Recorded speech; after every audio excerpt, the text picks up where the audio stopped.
नमस्कार दोस्तों, स्वागत है आपका हमारे इस चैनल धूप धुनुची आरती में। दोस्तों, हमारी पूजा आदि में शुचिता आदि जो है वो एक बहुत बड़ी विषय है। यानी कि हमारी कोई भी पूजा आदि जो है उसमें हम स्वच्छता, शुचिता आदि ये विषय जो है ये इस हिसाब से ही जो है मतलब पूजा आदि का आयोजन करते हैं। स्वच्छता उसमें बहुत बड़ी बात है। तो शौच अशौच का एक विषय उस हिसाब से आता है और कुछ जो है जन्म मृत्यु आदि इस विषय को लेकर भी अशौच विषय आ जाता है। तो उसी के ऊपर आज का हमारा ये वीडियो है कि अशौच जो काल होता है जिसे हम जानते हैं अशौच काल, जैसे कि जैसे जन्म लेते हुए जो है कोई बच्चा अगर जन्म ले रहा है तो उसे शुभ अशौच कहा जाता है। और जो है मृत्यु आदि के बाद जो है जो अशौच काल का पालन किया जाता है वो भी जो है मतलब उसे एक प्रकार से जो है श्राद्ध आदि का अशौच कहा जाता है। और ये जो जन्म लेने के बाद जो होता है उसे शुभ अशुच, क्योंकि उस समय जो है जन्म की विषय है और उस समय मृत्यु की विषय है, तो इसलिए शुभ अशुभ की शायद ये भावना है। पर मूल रूप से दोनों ही अशौच है, दोनों को ही अशौच कहा गया है। इसके पीछे की वैसे कई सारे वैज्ञानिक आदि युक्ति आदि भी दिए जाते हैं और कई सारे विषय जो है ये सारे विषय आदि जो है असल में दोस्तों ये ना स्मार्त विधान में आते हैं। ये सारे के सारे जो है स्मार्त नियम में आते हैं और स्मार्त नियम में बहुत सारे अलग अलग स्मार्त मत में जो है अलग अलग प्रकार से ये सारे विषय आते हैं। हर स्मार्त विधान में हर विषय को जो है एक अलग तरीके से कहा गया है और ये कुल धर्म में यानी कि कुलाचार आदि में जो है ये सारे विषय जो है वो बदल जाता है। कई जगह पर जो है अलग अलग वर्ण के लिए कहा गया है, कई जगह पर अलग अलग जो है दिन आदि के निर्धारण आदि किए गए हैं, कितने दिन का होगा क्या होगा। ये एक्चुअली स्मार्त विधान है और इसका बहुत ज़्यादा जो है बहुत सारे वर्णन बहुत सारे स्मार्त ग्रंथ आदि में है। असल में मैं इन सारी चीज़ों को लेकर उतना ज़्यादा जो है कभी भी फोकस भी नहीं करता और बहुत ज़्यादा मैं सोचता भी नहीं हूँ। बस मैंने कुछ जितना ज़रूरी है उतना पढ़े है, पर इन सारे विषयों पर मैं उतना उत्साह लेकर जो है कोई बहुत मतलब इंटरेस्ट नहीं दिखाता हूँ दोस्तों। इसीलिए मैंने इन सारे विषयों के ऊपर कभी वीडियो आदि बनाने की भी अलग से नहीं सोचा है। पर कई लोग मैंने देखा है कि वो कहते हैं मुझसे कि इन सारे विषयों के बारे में कहने की कि अशौच काल आदि में पूजा आदि जो है वो करना चाहिए या नहीं। तो महानिर्वाण तंत्र से जो है मैं आज आपको वो विषय बता रहा हूँ। अब आप लोग कई लोग मुझसे शायद पूछ सकते हैं कि दादा ये तंत्र से आप बता रहे हैं, ये तो स्मार्त विधान आपने बताया। असल में क्या होता है दोस्तों, तंत्र आराधना के बारे में ही बताता है। हमारे जो तंत्र यानी कि हमारे जो आगम हैं उसमें आराधना का ही विषय है। उसमें मूल रूप से जो है आराधना के विषय में ही बताया गया है। वहाँ पर ये सारे विषय नहीं आते हैं। असल में जो है वहाँ पर पूजा आदि से शुद्धि आदि के विषय आते हैं, जैसे कि ये जो हमारी शुद्धि आदि ये सब कुछ जो आ रहे हैं वो भी तंत्र का ही विषय है। पर वहाँ पर शौच अशौच के ये सारे विषय नहीं आते हैं, ये सारे स्मार्त विधान से ही आते हैं। तंत्र आदि आराधना शास्त्र होते हुए भी जब उन पांडुलिपियों को, तंत्र के तो अभी तो इतने सारे जो है विषय है वो अभी भी जो है ग्रंथ रूप में उन्हें निकालना संभव ही नहीं है, क्योंकि इतने सारे विषय है तंत्र के, इतने सारे आराधना के विषय आदि है, उन्हें अभी तक जो है ग्रंथ रूप में निकाला जा भी नहीं सका और शायद अभी मतलब संभव भी नहीं होगा अब तो जो है दोस्तों। तो तंत्र को जब पुस्तक आकार में, तंत्र की पांडुलिपियाँ आदि जो है आराधना विधि को जो है जब पुस्तक रूप में निकाले गए तो हर एक जो तंत्र विशेष तंत्र में जो है उसके साथ ये सारे विषय जोड़ दिए गए। असल में विशेष तंत्र रूप में जब संग्रहित किए गए उन पुस्तक तंत्र के पुस्तक आदियों को जो है और जो है पुस्तक रूप में उन्हें प्रकाशित किए गए, विशेषकर जो है आगम आदि विधि जो है वो विशेष तंत्र में जब जो है पुस्तक रूप में प्रकाशित हुए, तो उसमें कई सारे स्मार्त विधान आदि को भी जो है वो जोड़ दिया गया।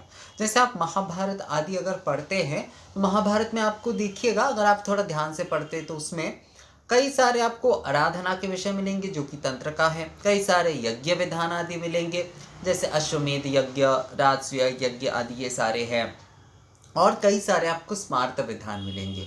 तो कई सारी चीज़ें जो है ना, जबकि महाभारत जो है वो एक धर्म ग्रंथ है, तो उसमें विधि आदि से लेकर जो है ये सारे विषय जब जैसे संग्रहित किए गए, पुस्तक आकार में निकालने के लिए उसे संग्रहित जब किए गए, पांडुलिपियां जब पुस्तक आकार में निकाले जाते हैं दोस्तों, तब उसमें कई सारी चीज़ें जो है वो संग्रहित होने लगते, मतलब उसमें ना युक्त कर दिए जाते, ऐड कर दिए जाते हैं उसमें जो है उन सारे विषयों को जो है, ताकि आप अगर एक ही पढ़ रहे हैं तो उसमें ही आपको मतलब सभी विधान आदि का जो है वो आपको पता चल जाए, पर मूल जो है वो हर समय नहीं होता है। ये जो है मूल, जैसे कि तंत्र जो है वो आराधना का ही मूल है।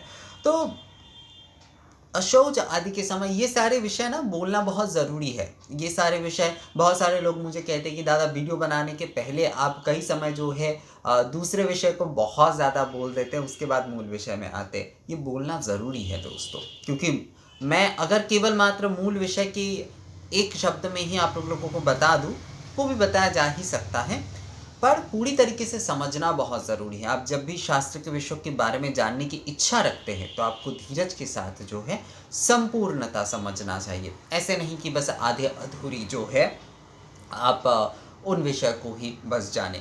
जहाँ पर संक्षिप्त में बनाने की विषय आती है मैं वहाँ पर वही करता हूँ, पर जहाँ पर ये शास्त्र के विषय आ रहे हैं वहाँ पर जो है आपको संपूर्णता समझकर ही उसे अपनाना पड़ेगा, तभी जो है उस विषय को आप समझकर अपनी जीवन में उस चीज़ को लागू कर पाएंगे।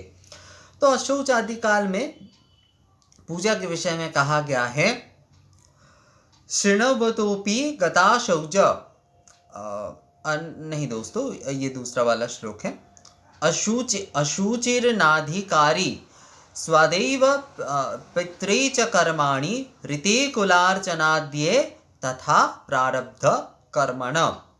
अर्थात अशौच युक्त व्यक्ति कुल पूजा और प्रारब्ध कर्म को छोड़कर अन्य कोई देव या पितृकर्म नहीं कर सकता है।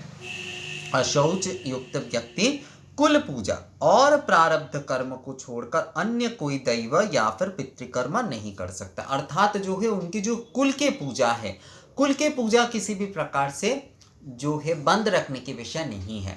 यहाँ पर इस विषय को पूरी तरीके से कहा जा रहा है कि अशुचनाधिकारी साध्वेय पितृ च कर्मणि ऋते कुलार्चनाद्ये तथा प्रारब्ध कर्मण। अर्थात उनका जो भी सारे कुल पूजा और प्रारब्ध कर्म आदि है वो बिल्कुल जो है वो उस नियम से ही चलेंगे। अर्थात उनके कुल में प्रचलित जो सारे नियम आदि है पूजा अर्चना आदि के, वो चलते रहेंगे। उसमें किसी भी प्रकार की आपको रोक टोक या फिर जो है बंद करने की कोई विषय नहीं है। वो पूजा जो है वो चलता रहेगा। जैसे कई लोग कहते हैं ना कि एक साल में अगर किसी की जो है मृत्यु आदि हो जाती है कि एक साल में हम पूजन आदि करेंगे या नहीं, तो आप एक साल में आपके कुल में जो प्रचलित नियम है, मतलब आपके कुल में जो है लक्ष्मी पूजा हो रही है, सरस्वती पूजा हो रही है, नवरात्रि आदि आप पालन कर रहे, तो वो सारे के सारे पूजा आप पालन कर सकते हैं। हाँ, उसमें उत्सव नहीं होगा, उसमें उत्सव नहीं कभी भी मनाना चाहिए, पर पूजन आदि क्योंकि वो आपके कुल में प्रचलित पूजा है, वो आपकी कुल के पूजा आप हर साल जो है वो पूजन आदि करते हैं, तो कुल के पूजन जो है वो पूजा और कर्म जो है वो आप कर सकते हैं, उसमें किसी भी प्रकार की कोई समस्या नहीं है। पर हाँ, नए कोई पूजा आदि आप नहीं कर सकते हैं। मतलब क्या है कि आपने जो है आप गृह प्रवेश के पूजन करेंगे, वो नहीं किया जा सकता। आप जो है कोई विशेष मन्नत के पूजन करेंगे, वो नहीं किया जा सकता। आप कोई विशेष आदि अनुष्ठान करके जो है आप पूजन आदि करना चाहते हैं, वो नहीं किया जा सकता। ये यानी कि नए किसी संकल्प आदि के साथ आप पूजा नहीं कर सकते दोस्तों। आपको वो नहीं करना चाहिए। उस एक साल में जो है आपको नए तौर पर कोई पूजन आदि जो है ना तो आप चालू कर सकते हैं, मतलब ना तो आप शुरू कर सकते हैं और ना ही आपको करना चाहिए। नया कुछ आपको नहीं करना है। नया कोई जो कार्य है वो आपको उस एक साल के भीतर नहीं करना है। पर आप जो है आपके कुल धर्म नियम के साथ जो पूजन आदि प्रचलित है उनका आप पालन कर सकते हैं, उसमें किसी भी प्रकार की कोई समस्या नहीं है। यानी कि कुल में प्रचलित पूजा, अशौच युक्त व्यक्ति कुल पूजा और प्रारब्ध कर्म को छोड़कर कुल पूजा और प्रारब्ध कर्म को कुलार्चना ऋते कुलार्चनाद्यादे अर्थात जो है कुल अर्चना के जो भी सारे विधि नियम हैं वो आप पालन कर सकते हैं। आपके कुल में प्रचलित पूजा आदि में किसी भी प्रकार का कोई रोक टोक नहीं होगा, चाहे वो आपका नित्य कर्म होता है या फिर जो है जो आप साल भर में, जैसे मैंने आपको बताया कि आप दीपावली के लक्ष्मी पूजन कर रहे हैं, आप नवरात्रि के पूजन आदि कर रहे हैं, इन सारे विषयों में आपका कोई रोक टोक नहीं होगा। हाँ, आप अगर मान लीजिए कि आप नवरात्रि नहीं करते हैं, आप चाहते हैं कि नहीं मैं इस साल से नवरात्रि शुरू करूंगा, तो वो नहीं हो सकता, तो वो उस साल में नहीं होगा दोस्तों। पर अगर आपके घर में वो प्रचलित है, वो विधि आपके घर में प्रचलित है, हर साल आप लोग मनाते हैं, तो वो आपका कुल धर्म हो रहा है, वो आपका कुल पूजन हो रहा है। तो कुल पूजा के बारे में किसी भी प्रकार का जो है आपको निषेध नहीं है। कुल पूजा और प्रारब्ध कर्म जो है वो आप कर सकते हैं। नए किसी देव या पितृकर्म जो है वो आपको नहीं करना चाहिए। नए किसी मतलब कई प्रकार का दान आदि, पितृकर्म आदि में कई प्रकार का दान आदि होता है, कई प्रकार का विषय होता है, वो नहीं होगा, वो सारे विषय नहीं होगा। या फिर देव कार्य में भी ये सारे विषय जो है कि नए तौर पर आपने जो है कोई पूजन आदि का संकल्प लिया, कोई नए पूजन आदि आपने किए जो है, ये सारे जो है वो नहीं किए जाएंगे। पर कुल पूजा में, आपके कुल में प्रचलित पूजा में किसी भी प्रकार की कोई बंद आदि के विषय नहीं है, मतलब उसे आपको रोकने की कोई आवश्यकता नहीं है दोस्तों। कुल पूजा जो है वो आप कर सकते हैं। आपके घर में आपकी नित्य पूजा और हर साल आप जो पूजन आदि विधि मनाते हैं वो आप कर सकते हैं। हर साल जो आप करते हैं वो आपका कुल पूजा विधि होता है दोस्तों।